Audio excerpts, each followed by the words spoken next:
இதில் குடியிருக்கேன். பிறந்தது காளியம்மன் சந்து தெருன்னு பேர் இருக்குது.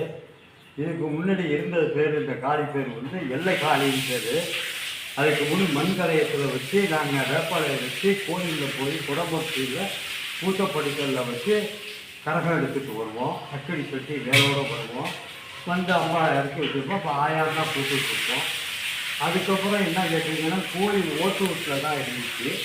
அப்புறம் அதை கவனிக்காத முறையில் இருக்கும்போது ஊரில் ஏதோ ஒன்றைக்காக வரி வச்சு செஞ்சுட்டு இருக்கோம். அதுக்கப்புறம் ராமசாமி கூட்டுறவு பேங்கில் அவர் செக்ரட்டரியாக இருந்துட்டு இருந்தார்.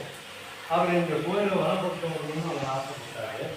அப்புறம் இருக்கும்போது எல்லாத்தையும் இடித்து இது தரமட்டமாகி ஒரு ஓலை குடிசையில் ஒரு இடத்துல போட்டு உள்ளார வச்சுருந்தோம். அந்த மண் கலையத்தோடு வச்சுருந்தோம். சிலை கிடையாது.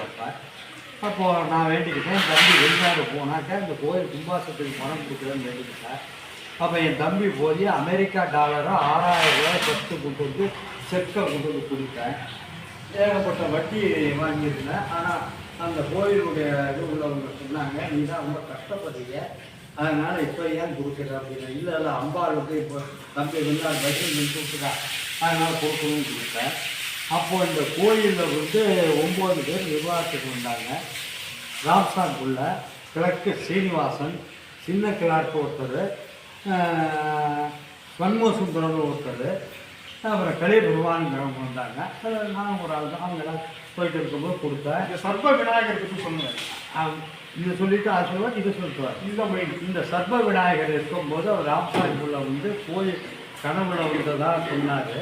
அதுக்காக அந்த சர்ப விநாயகர் தோன்று வைக்க போகிறதுன்னு என்றெல்லாம் சொன்னார். காஞ்சி காமவிடாதிபதி சரஸ்வதி சுவாமிகிட்ட போய் இதனுடைய வரலாறுகளை கேட்டு எப்படி செய்யலாம்னு கேட்டு அவங்க கொடுத்து ஐயா கொடுத்து, தமிழ்நாட்டில் எங்கேயும் கிடையாது, இங்கே தான் இருக்கணும்னு சொல்லி அவர் தோன்றி வச்சது இந்த சர்ப விநாயகர். எந்த ஆண்டு? அதை கிட்டத்தட்ட ஒரு 40 ஆண்டுக்கு மேலே இருக்கும். அப்போ அவர் அதை ஏற்படுத்தி வச்சவர். இந்த ராமசாமி பிள்ளை கனவுல வந்து ஒரு விநாயகர் வந்து அதை ஏற்படுத்தணும்னு சொன்னார். அவர் உடனே செய்ய முடியாதுங்கிறத காஞ்சி காமவிடாதிபதி சரஸ்வதி சுவாமிகள்கிட்ட போய் கேட்டு அந்த ஆன்மீக படி எப்படி